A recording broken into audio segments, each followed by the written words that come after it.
gaurkoan Iñaki Aranaga dugu gurekin, Ahuntza Trikitixa eskolatik, eta datozen ikasturtea nola antolatzen ari diren ezagutuko dugu datozen minutuetan. Konta iguzu Iñaki, nolako ikastaroak eskaintzen dituzue Ahuntza Trikitixa eskolan? Erakusten dugu trikitixa eta panderoa, bai? Eta orduan klasek izaten dira ordu betekoak, bai trikitixan da bai panderoan.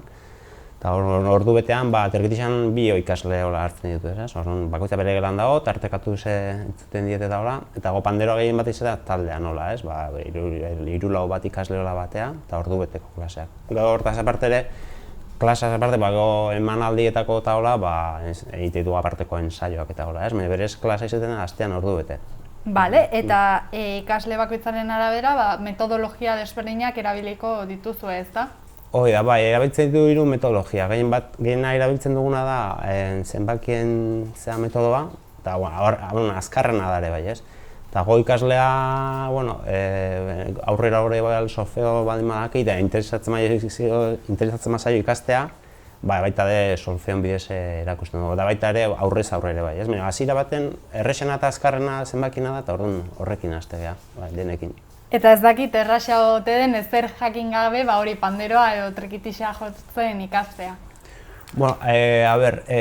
Naiz da musika ez jakinarren horrela, zenbakien sistema hori oso azkar hartzen da, ez? Ni egiten dutena, partitura dira zenbakien bidez, eta orduan zenbaki bakoitzea botoi bada, ez? Eta orduan hori idatzita dago partituran, eta aparte hortaz, ikasle bakoitzea bialtzen diot, ikastu nahi den kantaren grabazioa. Eta orduan kanta entzuteakin eta hor jartzen duenakin jotzeakin, eta ez da jotzen da, hau da, ez? Oso metodo azkarra, horrekin, bai.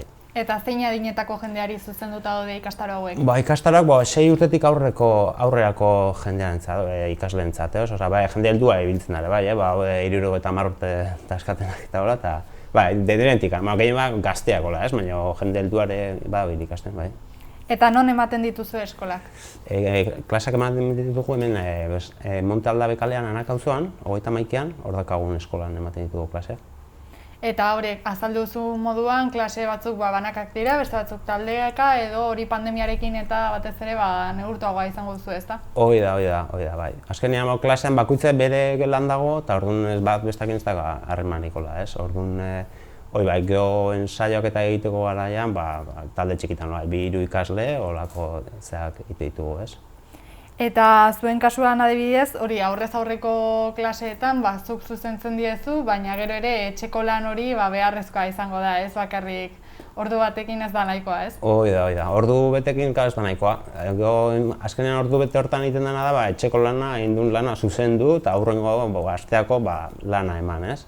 Eta garrantzitsuna da, eguneroko lan hori, ez? Egunero jarruteak astean behin jota, ezin daik gauzondik egin, Eta instrumentuak adibidez, ikasle bakoitzak eskuratu behar ditu, zuek usten dizkiezue probatzeko edo nola doa? Klasean hasiera baten ikasle etortzen denen normal ez du instrumentu esaten, ez? Eta orduan lehenengo klasetakoan, klasean bertan uste jo guk instrumentua, ez? Baina behak lortu alkilatuta, erosita, edo asko gertatzen dara nerosa jotzen zuen da etxean handakoa, muerto de risa, eta igual lagun ematek utzita, edo azkena importantean instrumentu okitzea. Gaur egun azkena errestasun asko daude, baita instrumentua lortzeko alkilerrak eta hola daude, lehen gara bat etzeduen. Lehen gara baten, ni gaztean nintzenean, uste zen duen, edo etzen euken beste aukera, baina gaur egun alkilerrak eta hola daude, eta oso sistema hona daude.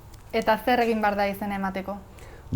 Izena emateko, telefonoz deitu, eskolako telefonora, eta bestela emailez idatzile bai, web horrian sartu ezkeo, hor da datuak eta daude ere bai, eta orduan hori litzake bidea. Bestela lokalera azaldure bai, bai.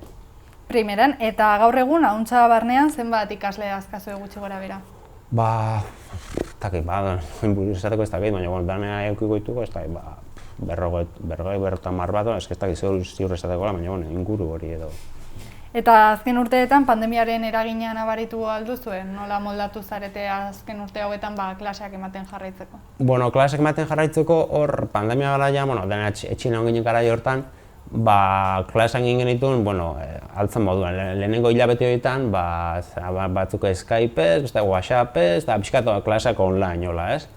Eta gero ja pixkate baldintza hobiagoak eta hasi zianean pandemian jartzen, ja klasak normaldu genituen ez, baina hasiera baten, hori Skypez eta WhatsAppez eta holako gauzekin. Eta zeintzuk izan ohi dira urtean zehar izan ohi dituzuen emanaldiak edo zuentzako data berezienak? Horre, data berezina, asko abeola, ez? Igual, Gaboneak inguruan, horre emanaldi mordoxka esateitu, bateko Lentzerokin, Santo Tomasetan, geho Inauteritan ebai, geho, baitare, Sagardo unean adibidez jotzen deu, bertan berak elditu zen abai, hola, geho Euskal Jira, eta dago bestelako emanaldiak egiteitu, pare bat, hola, emanaldi berezi, hoitaz aparte, ikasleekin prestatzetugu, behaiek nahi dituzten kantakin, igual egiten dut bat konservatorioko auditorian, Irungo konservatoriokoan, da beste bat egiten dugu Oiartzunen bai.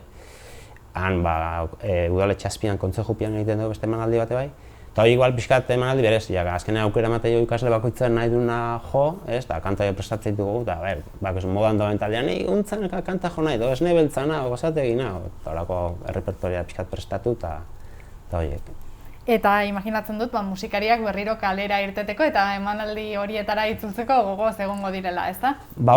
Azkenean bezala klasea eman eta ikastea da ondo dago, baina betire ikaslei helburu bat jartzen bai jozu, ez? Alako honetako jo berdu alako tokitan, da orduan, ostras, gehiago saiatzen dara, bezala relajatu gola, saia gola, ez? Zatezego, hilabete eta erdi berru, hau ikasi berdezu, eta ikustu, ostras! Beste, helburu bat jartzen zuenean beste erabatera saiatzen dira bai, ez? Orduan gehiago saiatzen dira, eta alde horretatik hori hona, da emanaldi espadago, ikasten nahi ez, da pixkat relajatuko edo, ez? Eta elkarrizketarekin amaitzeko, zeintzuk dira aurtengo ikasturterako zuen buruari jartzen dizkio zuen helburuak? Helburuak, asmoa dakagu hola, ez dakit, pandemia honek usten digun hola, erromeritxo bat hola montatu nahi dugu ikasle helduenekin hola hemen Irunen hola, igual udazken aldea hola, aukera bat, beste uda berri aldea hola, eta go berez izateitugune emanaldiak berrez berreskuratzea pixkat, ez? Urteroko izatitun Santo Tomasetan, Olentzeron, Inauteritan, guzti horiek pixkat berreskuratzea, eta hori pixkat helburuak. Primeran Iñaki, laster berriro kalean ikusten zaituztegun, mila esker zuei itzen gati. Zuei, eskerrik asko.